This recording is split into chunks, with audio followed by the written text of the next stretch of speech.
Most people think the end of a friendship is an explosion, a betrayal, a moment of high drama that severs the tie. I'm 80 years old, and I'm here to tell you that's a lie. The end of a friendship is quiet. It's a series of tomorrows that feel reasonable.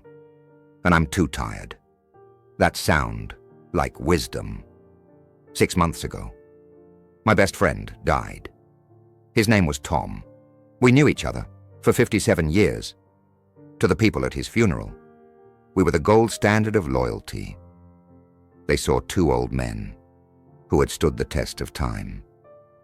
But I'm speaking quietly today because his death didn't just take him away. It exposed a lie I had been living since 1967. I didn't lose him 6 months ago.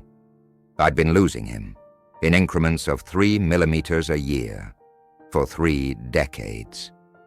I see now that I spent half a century waiting for a friendship that was already happening. I thought our history was a shield. I didn't realize it was a mask. I mistook endurance for intention. I assumed that because we were permanent, we didn't need to be present. And if you are coasting right now, in your relationships, thinking the people you love will wait forever for you to be less busy, you need to listen very carefully to what 57 years of neglect feels like when the clock finally stops. We met in the belly of a printing shop in Chicago, 1967. The air was thick, a heavy soup of ozone, industrial grease, and the sharp metallic bite of fresh ink. I was 23, and I was terrified. I remember the first time I saw Tom.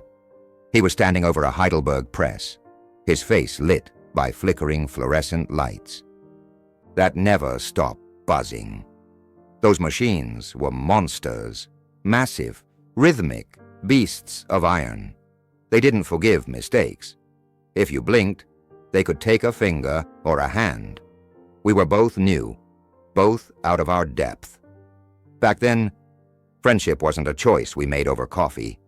It was survival, a quiet pact, made without words. I remember a Tuesday in November, the wind screaming off Lake Michigan. My sleeve got caught in a roller. The world slowed down.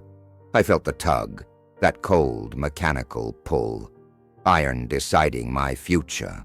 Before I could even scream, Tom's hand slammed the emergency kill switch. Silence. A thick, unnatural silence. The loudest sound I had ever heard. He didn't ask if I was okay.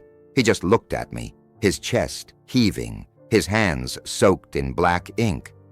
And he nodded. That was the foundation. Raw, active, alive. We had to try back then. We didn't have history to lean on, so we built presence. After 12-hour shifts, our hands stained black. Ink that wouldn't wash off for days. Ink in the pores, under the nails. We'd go for a beer at a dive called Miller's. We talked, because we had to discover who the other man was. We traded stories like currency, our fathers, our fear of the draft. The girls we hoped would say yes. I see it clearly now.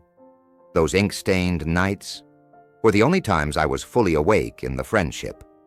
Because back then, I didn't assume he'd be there. I had to earn his time, and he had to earn mine. Then, the years started to cooperate. We got married.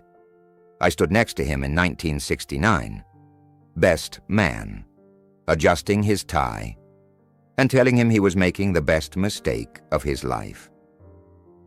He stood next to me in 71. Our wives, Linda and Carol, became a bridge between us. The we became us. And this is where it happened. The slow, invisible slide from active connection to passive familiarity. We started having Friday night dinners every week, without fail, For 20 years, cards on the table, pinochle, sometimes hearts, the smell of pot roast filling the house, kids laughing, running in the backyard, on the surface. It was perfect. But look closer, because once we had a schedule, we lost intention. Friday night stopped being a choice. It became a ritual. And like all rituals, the meaning drained out, leaving only the shape behind. I knew his stories too well. I knew the punchline before the setup. So I laughed, right on time. While my mind drifted to my mortgage, my car's transmission, a meeting on Monday. I stopped listening to the man and started listening to the echo.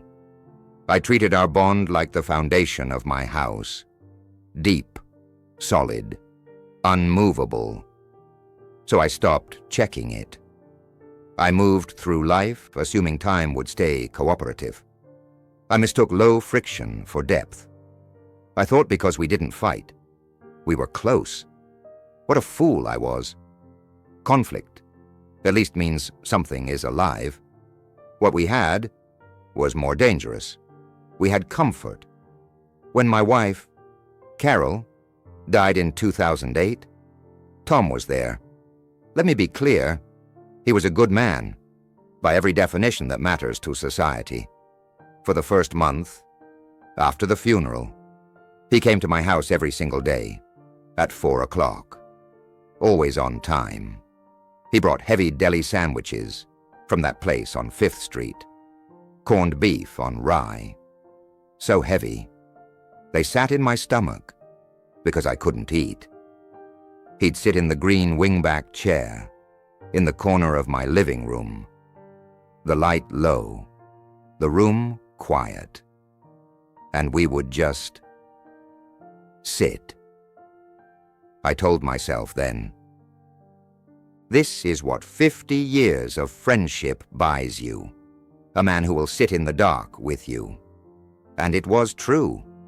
Tom was built for storms. He was a crisis friend. But here's the truth I didn't want to face, not until he was gone. It's easy to show up for a funeral, easy to be present when something breaks. A crisis gives you a script, a role to play. What's harder, what I failed at, was showing up on a random Tuesday in 2014, when nothing was wrong. No tragedy, no urgency, just life.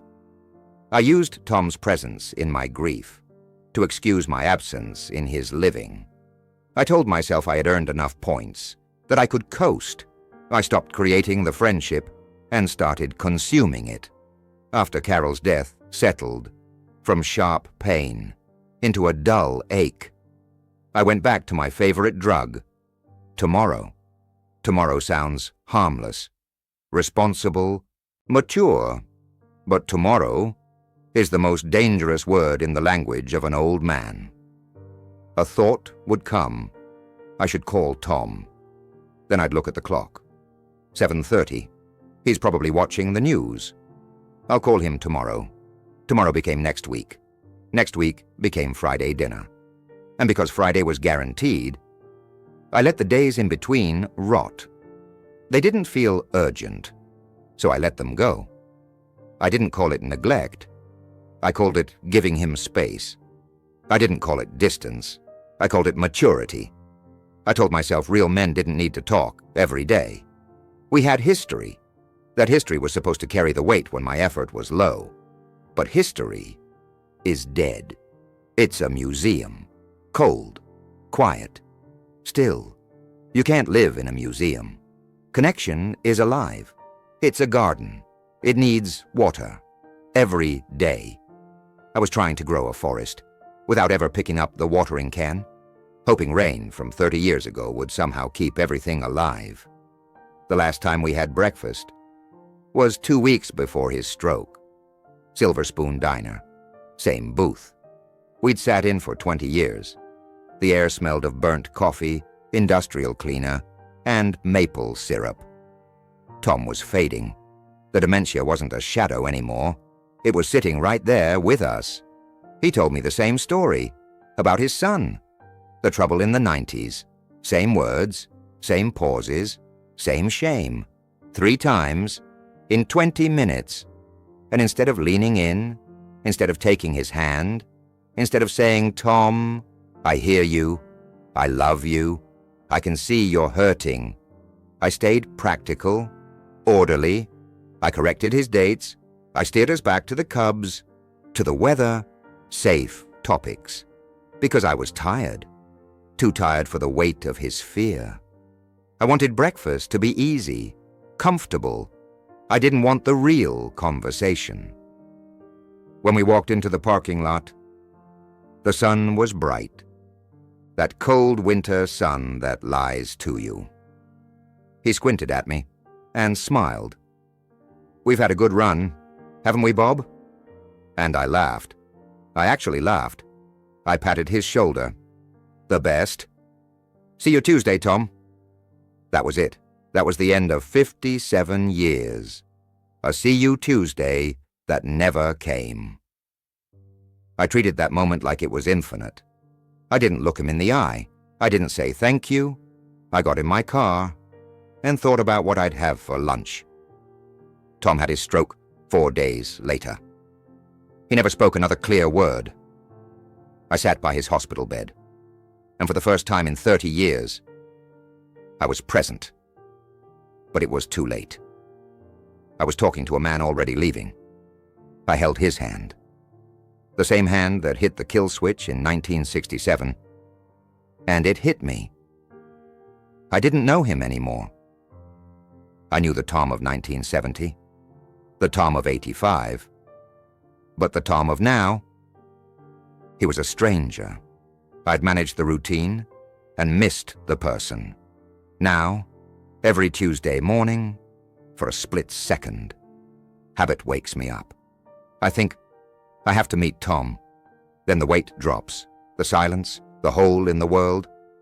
My kids tell me to make new friends, join a club, go to the senior center. They don't understand. At 80, you don't want new.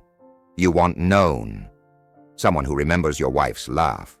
Someone who saw you young, strong, covered in ink. I had that, and I didn't protect it. If you're listening to this, and there's someone in your life who's been there for years, listen to me. Stop assuming they'll always be there for breakfast on Tuesday. Stop thinking history is enough. History is just ash, if you don't feed the fire. The heaviest regret of my life isn't something I did. It's what I didn't do. The conversations I postponed. The questions I never asked. The tomorrows I trusted. A life can look complete, orderly, long, successful, and still be empty. Because you chose comfort over depth. Low friction over intimacy. Don't wait for a stroke. Don't wait for a funeral. Reach out today, not with a "how's it going," but with truth. Ask the question that scares you. Admit the fear you've been hiding. Break the routine. One day, the diner booth will be empty, and you'll sit there, alone, realizing the things you were busy with never mattered. All that mattered was the witness.